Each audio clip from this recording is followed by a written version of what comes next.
Okay, good morning, everyone.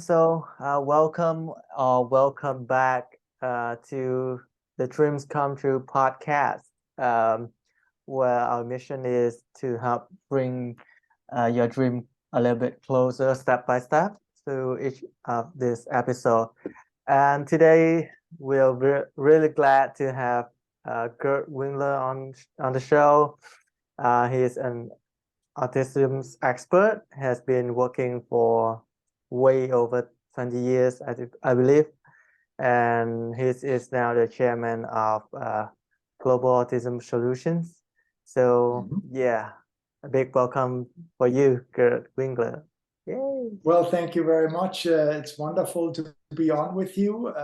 And it has actually been over 35 years that I've been in the field of autism. And I've been fortunate and blessed enough to help thousands of children and parents all over the world. And that's why the global autism solution approach, the reason why I called it global, has not only that I have been blessed to work with families all over the world, but I realized after many years in the field that one particular method or one particular program may not be sufficient for all the different kinds of children that I've seen. Right? So the global approach is really drawing on a number of different methods. That's one of the reasons also why I have collaborated with Dr. Debbie Mahit from Singapore and my lovely wife, Rita Gendelman, so that we can approach all the challenges in the area of autism with a number of different approaches depending on the individual needs of the child. Yeah. Right? So we have seen that the combination of those approaches have actually been very successful, very effective, and I am pleased to be able to share with you whatever you would like to hear, whatever help families may want or need. So that's what I wanted to say in the beginning. Well, I could not put out a better introduction for you than what you just did. Well, so yeah, I'm really glad that to mention that we've met a couple years ago, and it was really an honor for me to be attended to one of your workshop back in Singapore in 2019, and it really changed. One thing for me is that the way that you approaching those parents, it really helped them, to like working with them like day by day, or so day in and day out, and giving them some small feedbacks that they can go back to their home and apply on their children. So like after a big courses or like a big event, people going back to their home and trying to apply, but yet there will still a lot of problem, a lot of difficulties, and they need like a mentor to walk them through the process. Yes.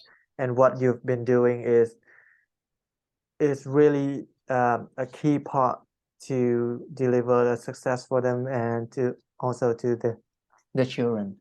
I'm really glad I was attended a couple of years ago, and hope someday that we would be able to bring your program here into Vietnamese parents.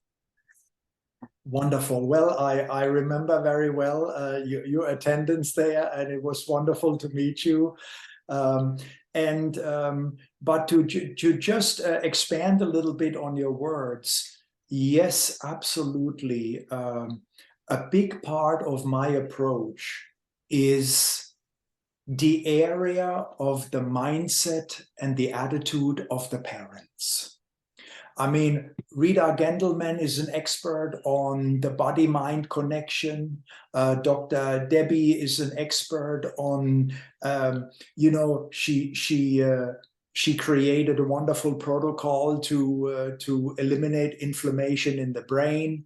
The Global Autism Solution approach really focuses mostly on how can parents have a loving, accepting, respectful attitude when they are approaching their children. And of course, in my 35 years of experience, I have very well learned how children on the spectrum are usually seen in various negative ways, that there's something wrong with them, that something is missing, that they're, or parents who are doubting themselves, why is this happening to me? But I do know that every parent has the desire to want to be closely connected to their child, to want to have a meaningful relationship with their child. And I have been able to help parents adopt a mindset, adopt an attitude, or adopt very specific beliefs that clearly helps to change the entire relationship between parent and child. And when a child is surrounded by people who love them for who they are, who accept them for who they are, and who are able to let go of all the variations of negative judgments that are placed on the children, that's when I have seen children respond. And that's where I have seen children that they want to be part of our world. And so the attitude and the mindset with which you approach a child, in my opinion, is 90% of that attitude what makes a program work. Yes, definitely, most definitely. So this is this is planned to be our signature opening questions. So sure. As the show is named Dreams Come True, so what is your one advice for our listener, that the one thing that they could start doing right now, or could start researching on right now, or what they could stopping doing right now, that might help to bring their dreams one step closer to them? Yes. The number one approach that I would share, or that I would want to share with parents, is to start seeing their children from a very different perspective. To discover the intelligence of their child, to discover that every child on the spectrum is a blessed human being, that like many other people want to be loved, they want to be seen for who they are. So if there is one piece of advice that I can give parents, is start seeing your child as a wonderful gift in your life. There are many reasons for why a child on the autism spectrum is born into a family's life, right? And it can indeed bring a lot of challenges. It also can bring a lot of gifts. And what I am helping parents is to really change their beliefs, their assumptions, their judgments about their children, in a very positive, generative way, so that children feel seen, heard, accepted for who they are. And when a parent can do that, it creates trust. And when a child can trust another person, or when a child sees that they love me for who I am, even if I would never ever change, and they accept me for who I am, even if I would never change, that is one of the biggest motivators for a child to want to be in relationship with us. So that is by far the number one advice. And yes,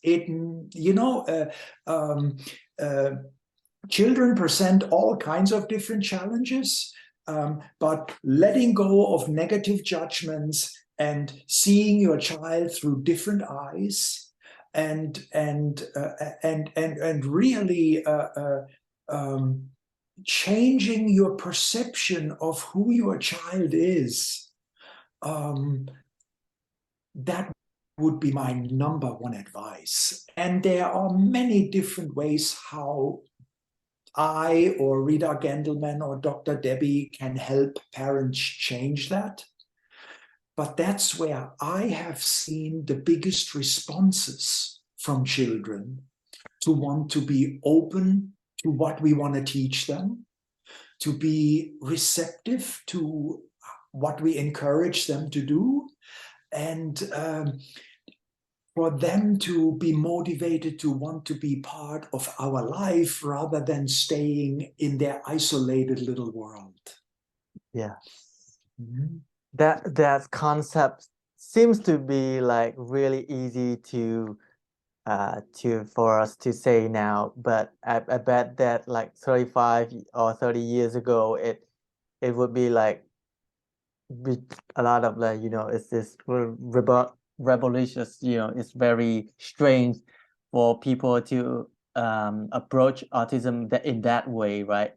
Because just for me, I've been doing this for almost 10 years now, and the way that most of the expert approaching autism this way, like the way that's more connecting, less judgmental, is way different when it was 10 years ago, when I first doing my researches about autism, and it was the difference of like day and night. But it must be very difficult for you or for your organization to adopt that at the very beginning, right? I wouldn't use the word difficult. I would say it has all to do with your belief system. It has all to do with your mindset. And yes, unfortunately, still up until this day, the word autism has this stigma of being uncurable, hopeless. Your child will never ever have friends. Your child will never ever get married. Your child will never ever talk. So it is still up until this day a very dominant message from the medical community. But once you are okay with that, and once you listen to those messages also without judgment, and believing that child psychologists are doing the best they can according to what they know, it no longer becomes difficult. What happens then is that, I want to help parents to believe something different. I want to help parents to believe that there is hope for their children, that that I must say, 35 years of experience have shown me that children absolutely can progress. I have helped integrating autistic children from a focus room into regular school. I have helped children integrate into our society. So in other words, absolutely there is hope, there is progress, there is the possibility of children changing.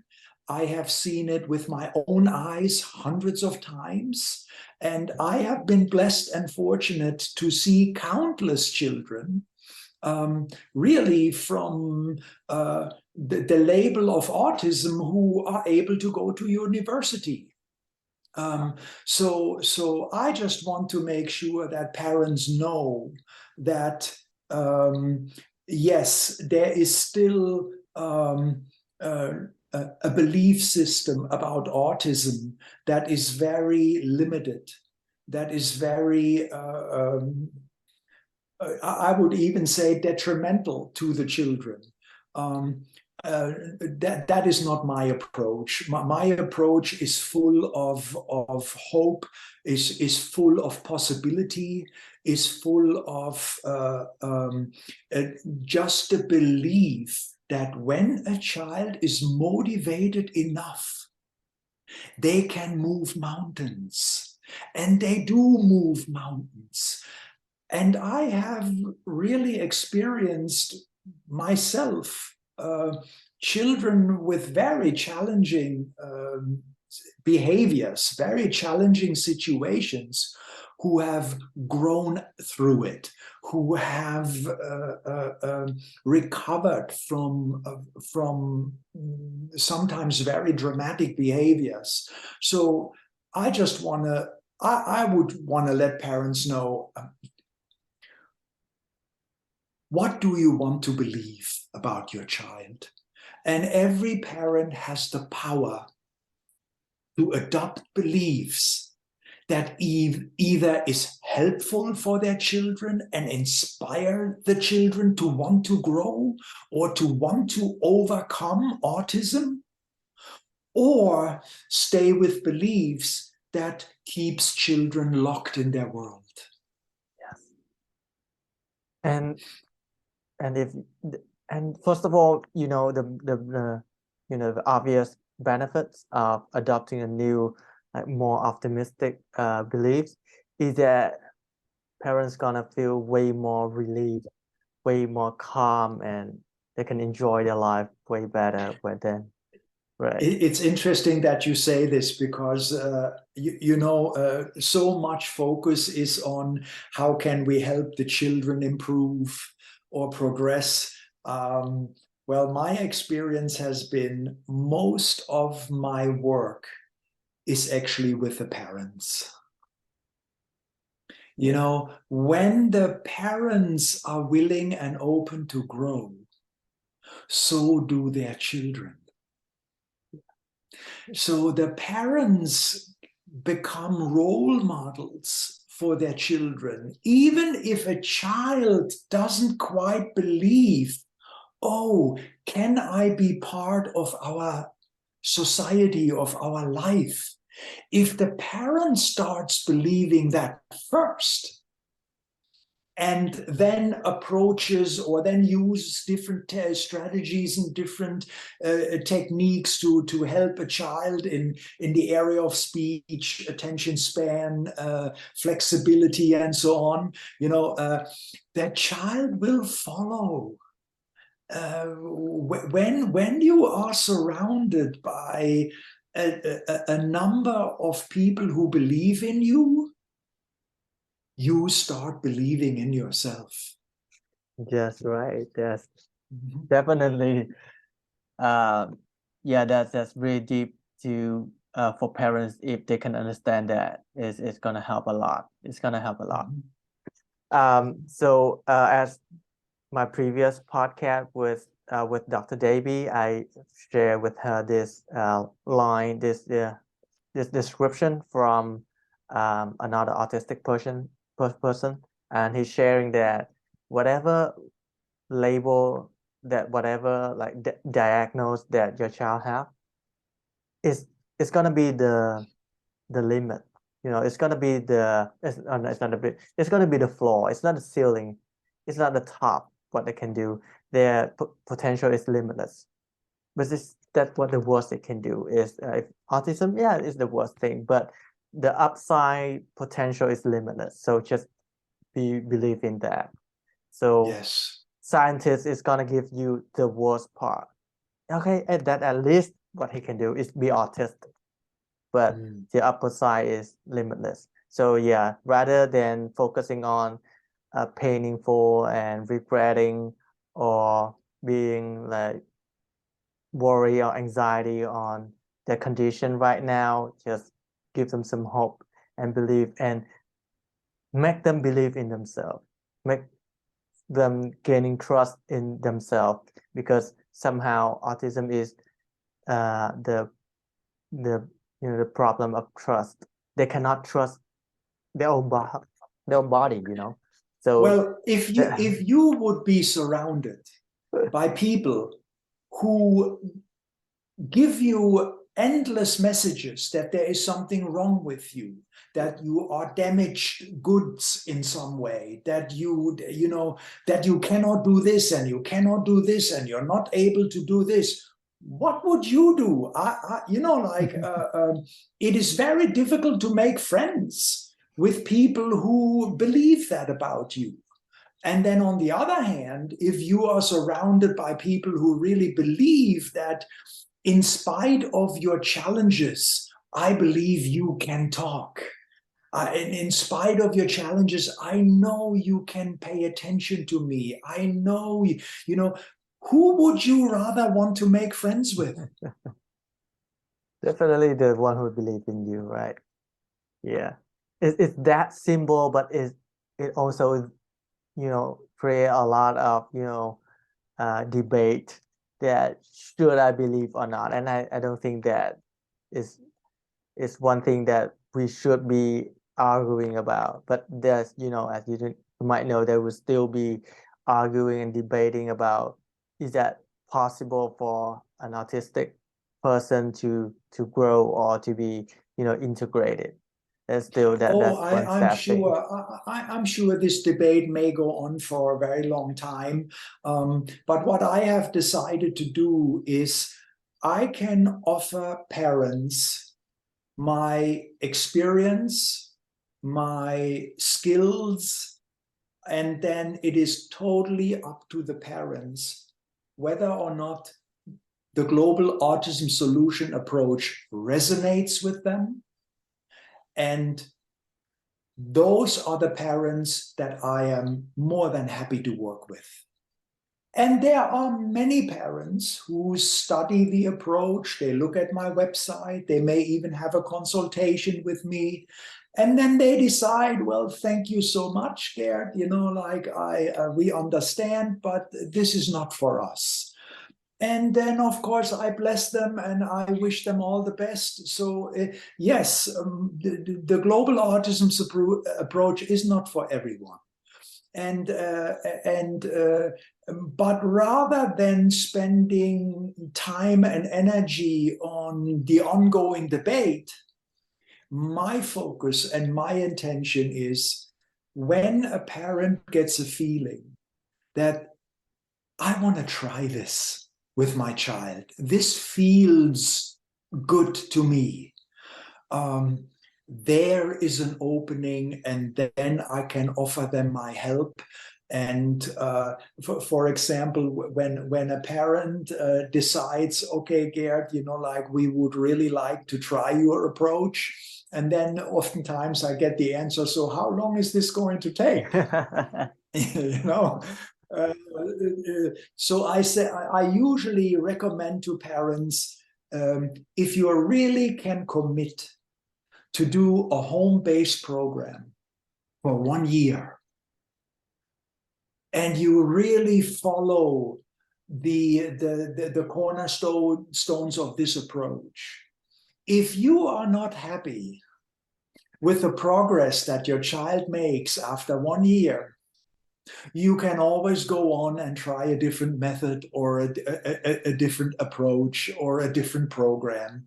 And the parents who have committed themselves to my approach after 1 year, without fail, they say to me, of course we're going to continue. Of course, we love how our child has changed.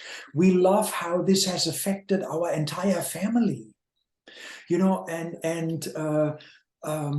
So it does take dedication and commitment, no doubt about that. That has the highest potential of success. And I do not judge or fault parents who want to go a different way. This is really the decision that every parent has to make for themselves. So I am fortunate enough to work with parents who believe in this approach and who have seen enough progress and have seen the relationships of mothers, fathers, brothers, sisters, uncles, and change in relationship to the special needs child. That it not only have I seen tremendous progress in the children, but how it brings more happiness and more harmony into the entire family is just another byproduct of this approach. Yeah. Talking about the approach of the Autism Global Solutions, back then, like I was like in my 3rd or 4th years of working with parents and children on the spectrums, I have an instinct that we have to approach a child with autism like the whole picture, the whole body work. So I talk to myself and I talk to the parents that just look at a regular, like a neurotypical person. To raise them up, you're gonna need like education, you're gonna need like nutrition, and you're gonna need treatment, right? To be able to help them like fully grow. So it's not about so I was realizing that, and I was like, okay, so what should I be doing? So here and there, so I keep doing my researches, and then later on, up to when I meet you and Dr. Davy and Rita, I realizing, wow, this trial is what I've been talking like years ago. Like with you is the one who dedicate with education, need changing like the belief system, creating like advising for parents to apply on the children on the educational part. And with Dr. Davy is helping them with their nutrition plans and the way to treat them from the inside out. And with Rita, who is doing a lot of body workout, a lot of like reflex treatment. It's like dreams come true to me. So that's why one of the reason I created this podcast named Dream Come True, because every single piece is just like coming together, and that's why I really eager to started this podcast and help to deliver this new approach. And so it's not like every single children is gonna go through the same process. We have to take so much time to be able to assess what is happening and what is gonna be needed to help that child to be fully grow with his or her potential. Yeah. Well, that's why Dr. Debbie and Rita Gendelman and I, we have created this, what we call the golden collaboration, where, the body, the brain, and the mindset, we have found to be a wonderful combination of treating children depending on their individual needs. And then the other thing I might want to mention is, of course, I am working with children of all ages. From the moment a child may have been diagnosed, or a mother is realizing, oh, there is something a little different about my child, what can I do, how can I help, to now I'm working with a lot of teenagers or young adults who are still struggling to fit into life. So for some children, a special designed focus room is a wonderful environment to work in. With older children, the program is actually helping them navigate through life, and you are out in public, and the program has much more to do with taking children out into life, into different situations that will help them. Some children clearly have challenges with their digestive systems, or with inflammation, or may have missed some basic reflexes growing up. So that's why the word global in Global Autism Solution, global really means that I have really learned over the years that we need to take advantage of everything that contributes to the health of the child.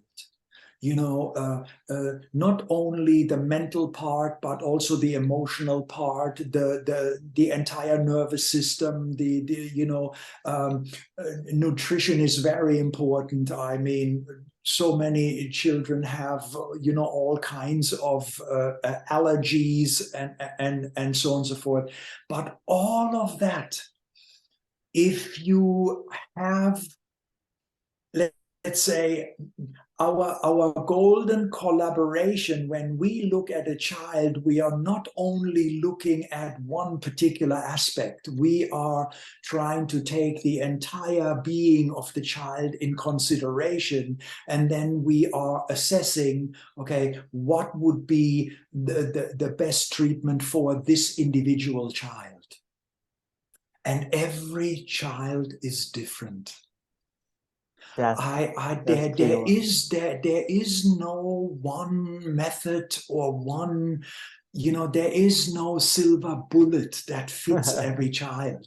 You have to consider that each child is very individual, different from every other one, and they have very specific needs that we can now address on a more global level.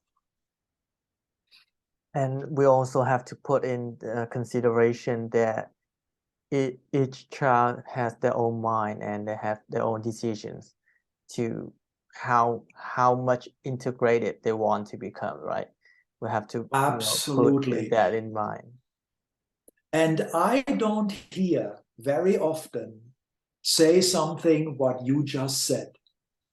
There is still a common belief that autistic children are not able to make those kind of decisions. Okay? Well, I have experienced the opposite. Absolutely every single child that I have personally worked with, they are absolutely capable to make decisions, what they want, what they don't want, what they like, what they don't like. If you can create an environment where a child is motivated to want to communicate who they are, absolutely every child that I have ever seen has the power to make decisions. How far do I want to enter the life of others? How much do I still feel, I want to still feel safe in my little world? And then we are basically creating an environment, including the people surrounding the child, in which they feel safe, in which they see us as predictable, and they trust us. that's when a child starts making decisions of, do I really want to stay in my isolated world, or do I want to be part of the big life? Yeah. You know, and some children make those decisions slowly, very step by step. Other children have big breakthroughs. Again, each child is individually very different.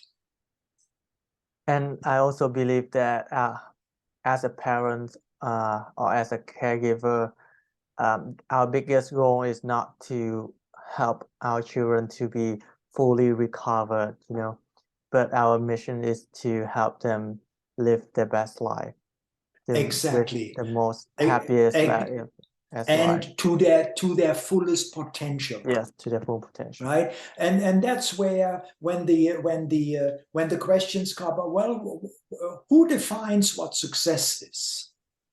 You know, and for a parent who has seen their child not speak a single word for the first 7 years of their lives, and the child then starts to talk, you see, for every parent, that is a success. You know, so success is measured not by fully recovered, completely cured. No, it is measured by the connection that you create in the relationship with your child. That's what every parent desires the most. They want to feel close to their child. They want to feel connected. They want to feel that the child is connected to them.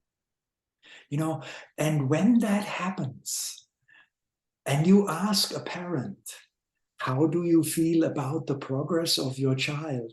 They say, we are extremely happy. This is a huge success.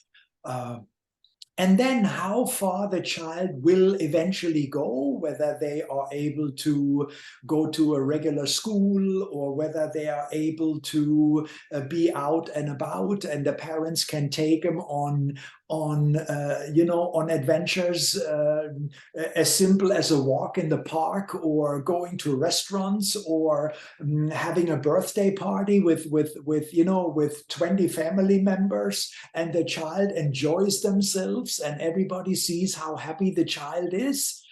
That's what most people desire. Yeah. So to put that into an analogy, is the scale of success for a parent who has autistic children is not about the quality, it's not about the quantity of things that a child can do, but it is measured in the quality of their happiness in life and their happiness in the relationship with the child, right? So I could not say it any better. So that's just popped up into my mind, and I think that might help. There are a lot of people to visualize the way that they might need to assess their children day in and day out. How happy are we? How Exactly. Yeah. Exactly. All right. So we might have time for a couple of questions I previously gathered from. We have many questions, but I think we only have enough time for a couple, so we might see what's your opinion on that.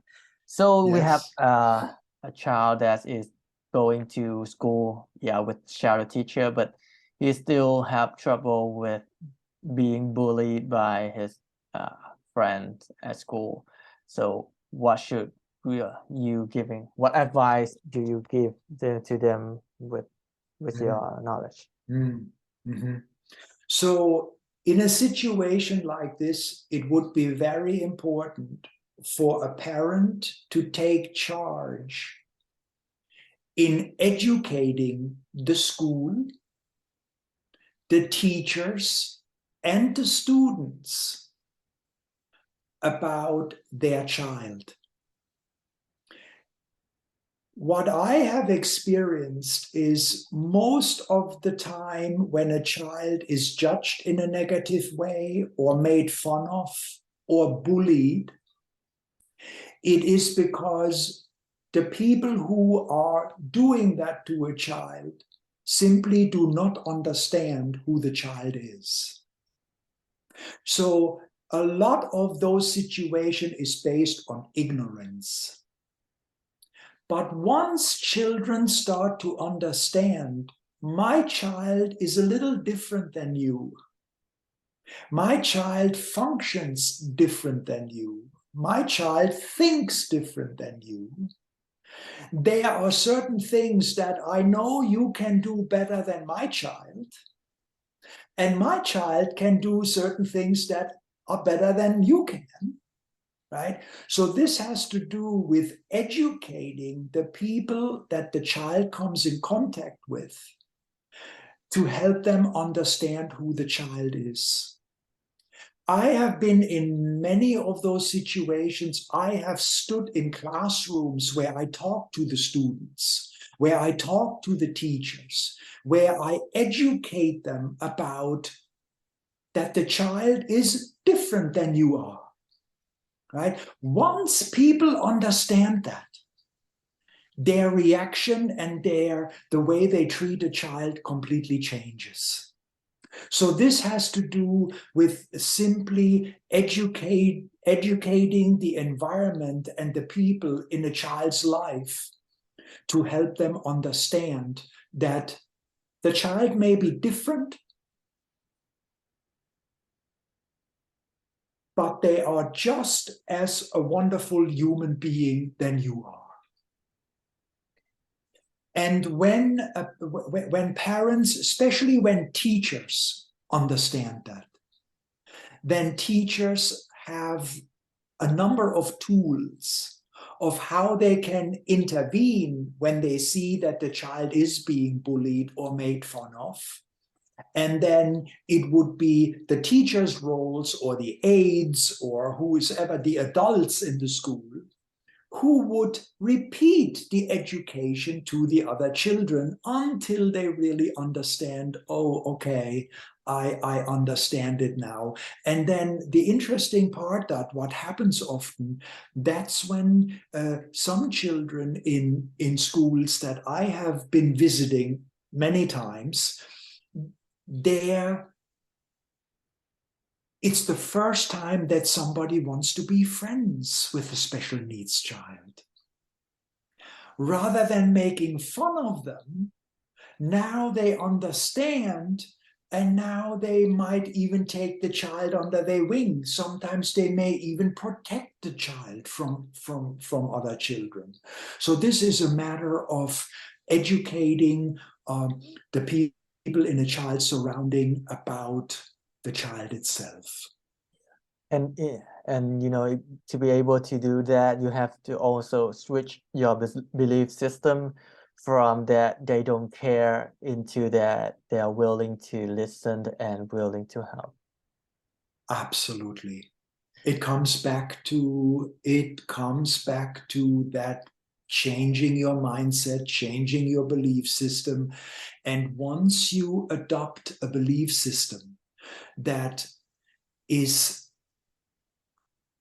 seeing your child as a complete, unique human being,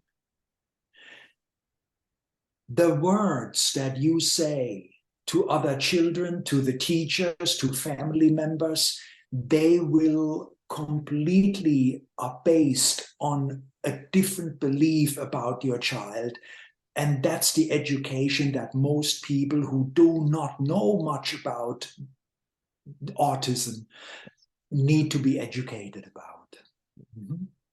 Okay, so the next questions, and maybe the last question is going to be any specific strategy to approach verbal communications?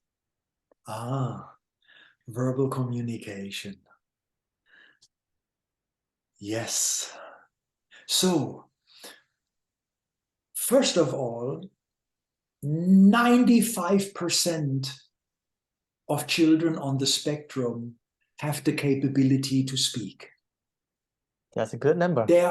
There are some cases where children either have a very challenging time or something in the brain first needs to change in order to get the language center activated. So this is where Dr. Debbie is of big help. And even with Rita Gendelman's work, where she is really connecting the nervous system to the brain, so that there are many things that can be done in that regard. My approach is first believing that the child is capable of talking, right? And then you start at the very, very basic.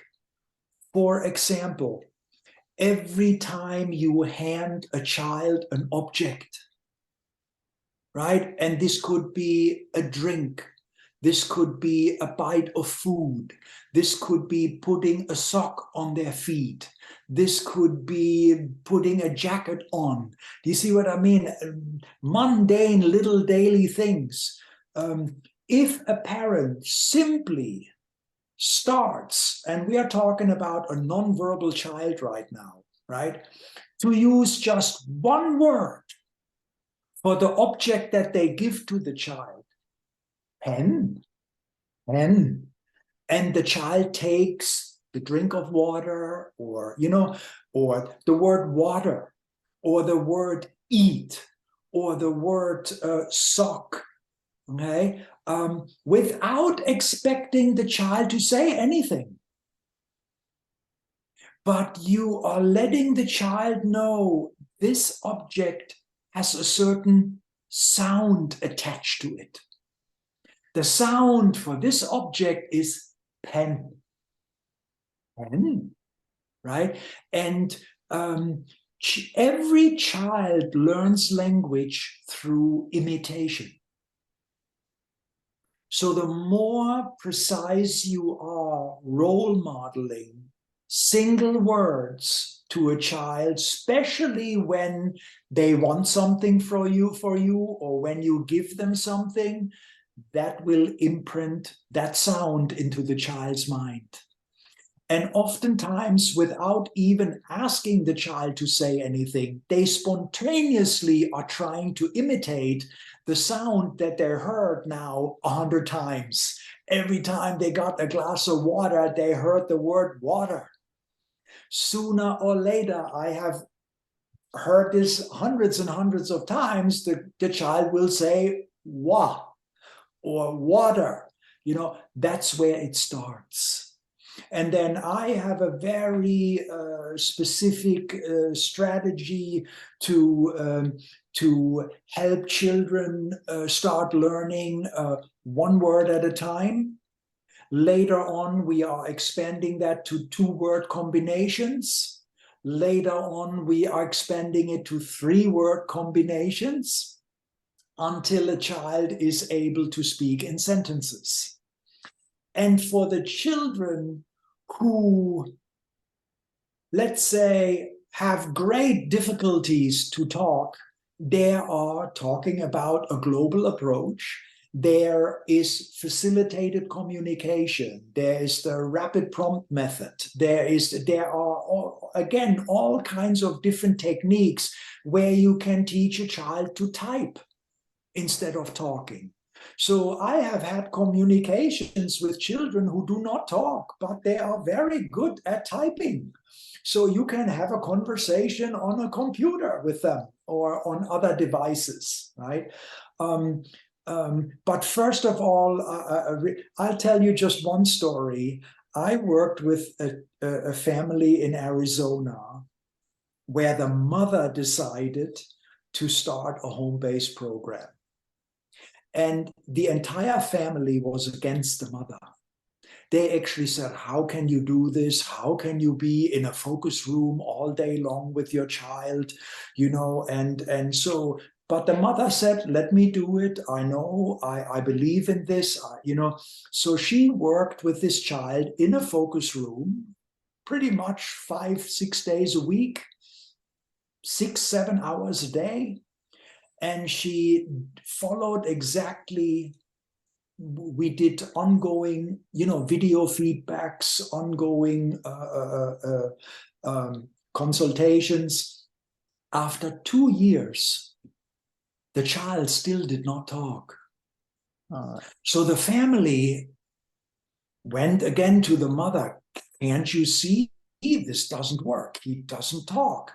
And she said, I hear you. I believe something different. I believe my child can talk. Okay, so she continued the program, and by that time, everyone thought the mother is in denial.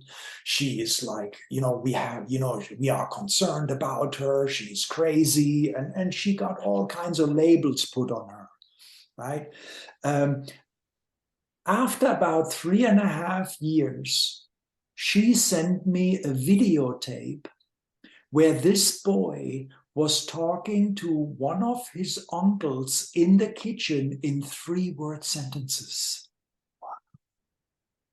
Okay, so after 3.5 years of this mother not giving up, with gentle persistence, believing that her child can do this, this boy, all of a sudden, within a few weeks, somehow his language center in his brain started firing, right? And so that, of course, was a reason for a big celebration. And I never forget, I had a consultation with that family where we were all, now the entire family is cheering, and now the entire family is happy. And what did it come down to? It came down to the belief of the mother in her child. And we are talking about 3.5 years. That's a long time. Yes, a very long time. In the end, though, those 3.5 years compared to the rest of this boy's life will be, do you see what I mean? A second. Yeah, a second.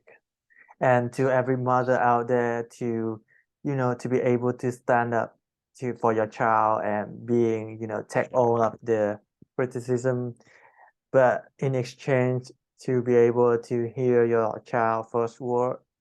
I think they will do that every single day. They take that all day long, And everything started to It's worth it. change. It's worth it. Yeah. And of course, the interesting thing is, it changed the entire relationship in the family.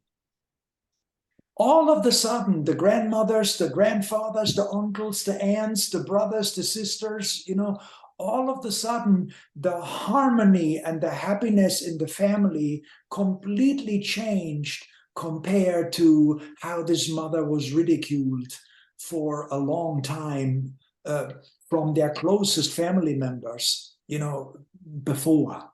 And so it not only has, this approach not only has an effect on the child, however far they want to go, but it has a tremendous effect on the entire family.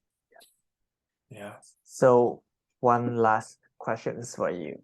Mm-hmm. So what is the dreams that you wish that's coming true for you or for the children on the spectrum right now, or the families who are working with children with autism right now? My dream? Yeah.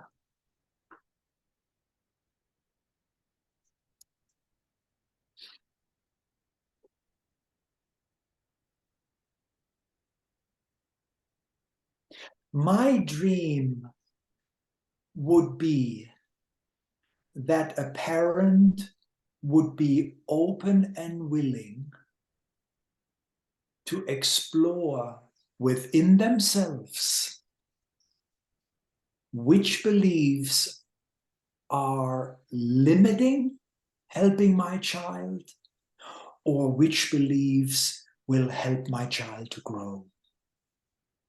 If a parent is willing and open to explore their beliefs, their assumptions, and their judgments, and they are willing and open to change that